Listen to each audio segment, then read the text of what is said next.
안녕하세요. 시우성형외과 이시우 원장입니다.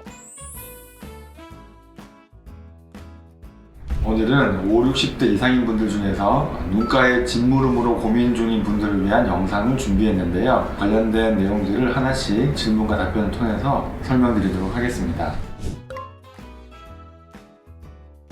이 눈가가 이렇게 짓무른다고 하면 많은 분들이 단순히 피부가 너무 얇아지거나 아니면 너무 약해지거나 느슨해지거나 이런 것들로 인해서 눈가가 짓무르나 라고 생각하시는 경우가 많이들 있는데요. 하지만 실제로 이제 진료를 하고 상태를 확인해 보면 노화로 인해서 눈꺼풀 피부가 처지는 것이 원인인 경우가 대부분입니다. 나이가 들면서 눈꺼풀 피부가 이제 아래쪽으로 늘어지고 처지게 되면서 윗눈꺼풀이 아랫눈꺼풀과 맞닿게 되면 피부끼리 닿으니까 이러한 상태가 오래 지속되게 되면 마찰 자체로 피부 손상도 생기고 습기가 높아지게 되거든요. 그러면 심한 경우에 눈가가 짓무르면서 피부염의 증상이 생기기도 합니다. 이러한 증상들은 많은 경우에 60대 이상인 분들에게서 나타나긴 하지만 사람마다 이렇게 다 다르기 때문에 피부가 너무 얇거나 노화가 조금 빠르게 진행되는 분들 같은 경우에는 50대부터도 이러한 눈가 짓무름, 눈물 고임 등으로 불편함을 느끼시는 분들도 많이 있습니다.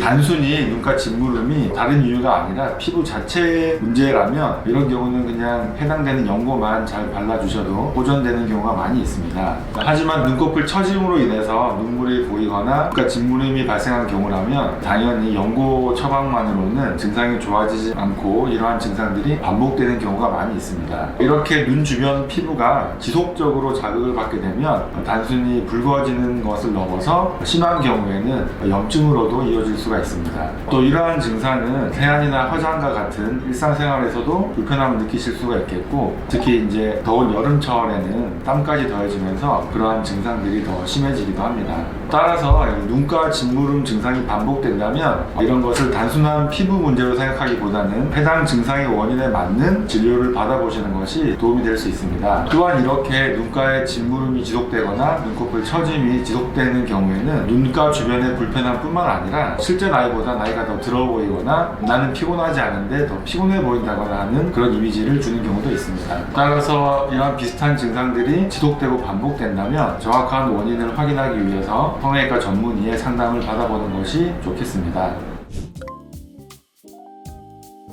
눈꺼풀 처짐이 원인인 경우에는 보통은 상안검 수술이나 눈썹화 거상술을 고려해보게 되는데요. 이 수술들은 단순히 미용적인 목적의 수술이라기보다는 처진 눈꺼풀을 개선해서 눈도 좀 더 편하게 뜨게 해드리고, 앞서 말씀드린 것처럼 눈가의 짓무름도 개선을 할 수 있는 수술이기 때문에 미용적인 부분뿐만 아니라 기능적인 부분이 포함된 그런 수술이라고 이해하시면 좋겠습니다. 이러한 수술은 한 3가지 정도의 방법을 고려해볼 수 있는데요. 하나씩 말씀드리면, 첫 번째는 상안검 수술입니다. 쌍꺼풀이 없는 경우에 혹은 쌍꺼풀이 있더라도 비대칭인 경우에는 쌍꺼풀을 새로 만들어주면서 비대칭을 교정하면서 처진 피부를 이렇게 잘라내주는 그런 수술이 되겠습니다. 두 번째는 눈썹화 거상술인데요. 눈썹화 거상술은 주로 쌍꺼풀이 있으신 경우에 절개를 쌍꺼풀 자리가 아니라 눈썹 아래쪽을 이렇게 절개를 해서 처진 피부를 제거해서 이렇게 당겨주는 것이죠. 이렇게 눈썹 아래를 잘라주는 이유는 이러한 수술이 상안검 수술보다 훨씬 더 자연스럽기 때문입니다. 이렇게 하는 것이 왜 더 자연스러운가에 대해서는 이전 영상에서 말씀드린 적이 있는데 그 영상을 참고해서 보시면 좋겠습니다. 세 번째 방법은 눈썹화 거상술과 동시에 쌍꺼풀 수술을 병행하는 방법인데요. 쌍꺼풀이 없는 경우에는 앞서 말씀드린 것처럼 처음부터 절개식 상안검 방법을 통해서 쌍꺼풀을 만들어주면서 처진 피부를 제거할 수 있다고 말씀드렸는데요. 이렇게 할 경우에는 약간 모양이 부자연스러워질 수가 있고, 또 절개식 쌍꺼풀에 대해서 부담을 가지는 분들도 있어요. 좀 더 자연스러운 모습을 원하시는 분들은 처진 것은 눈썹 아래쪽 절개를 통해서 제거해주지만 쌍꺼풀은 절개가 아니고 레몬법이나 부분 절개 방식을 통해서 이렇게 찝어줌으로써 쌍꺼풀을 만들어줄 수 있습니다. 그래서 좀 더 자연스러운 쌍꺼풀의 모습을 원하시는 분들은 쌍꺼풀은 찝어주고 처진 부분은 눈썹 아래쪽 절개를 통해서 개선해주는 2가지 방법을 병행하는 방법을 시행하고 있습니다. 물론 이렇게 하면 엄밀하게 2가지 수술을 하게 되는 거니까 조금 더 부담스럽게 느껴지실 수도 있지만, 이렇게 하는 것이 훨씬 더 자연스러운 방법이기 때문에 만족도는 훨씬 더 높다고 할 수 있겠습니다. 네, 많은 분들이 쌍꺼풀 수술과 상안검 수술을 같은 수술이라고 생각하시는 경우가 있습니다. 하지만 두 수술의 목적이 조금은 다른데요. 절개 쌍꺼풀 수술은 절개 방식을 통해서 말 그대로 쌍꺼풀 라인을 새로 만들어서 눈의 크기나 인상을 개선하기 위한 미용적인 목적의 수술입니다. 반면에 상안검 수술은 절개 방식을 통하여 쌍꺼풀 수술을 하는 것은 동일하지만 나이가 들면서 늘어진 눈꺼풀을 제거해서 눈을 편하게 뜰 수 있도록 해주는 기능적인 개선 또한 중요한 목적이 되는 수술이라고 생각하시면 이해하시는 데 도움이 될 것 같습니다. 그렇기 때문에 절개 쌍꺼풀과 상안검 수술은 디자인적인 면에서도 약간 차이가 있는 것이죠.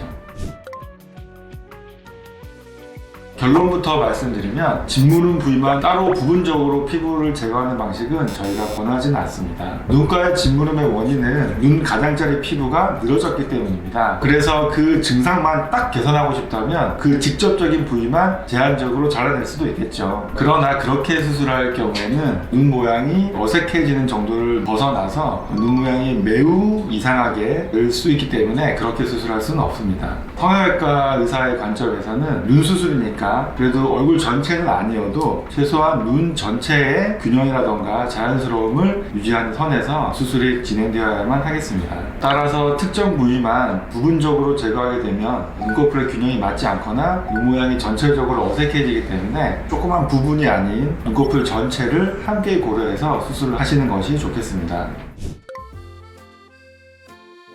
오늘 영상에서 말씀드렸듯이 눈꺼풀 처짐으로 인한 경우라면 상안검 수술이나 눈썹파 거상술을 통해서 눈물 고임이나 눈가 짓무름 증상이 개선될 수 있습니다. 다만 이러한 수술은 노화 자체를 완전히 멈춰주는 그런 수술은 아니기 때문에 당연히 시간이 지나면 피부는 또다시 이렇게 처지게 되는 것이죠. 하지만 대부분의 경우 수술을 통해서 눈꺼풀 처짐이 개선되면 이전보다 눈 뜨는 것도 편해지고 눈물 고임이나 눈가 짓무름 같은 증상 개선이 충분히 오랜 기간 유지되기 때문에 걱정하지 않으셔도 되겠습니다. 따라서 수술의 목적은 완전히 영구적인 변화를 만드는 것이 아니라고 하더라도 눈 주변의 기능적인 불편함을 충분히 오랜 기간 줄여줄 수 있는 것이라고 이해하시면 좋겠습니다.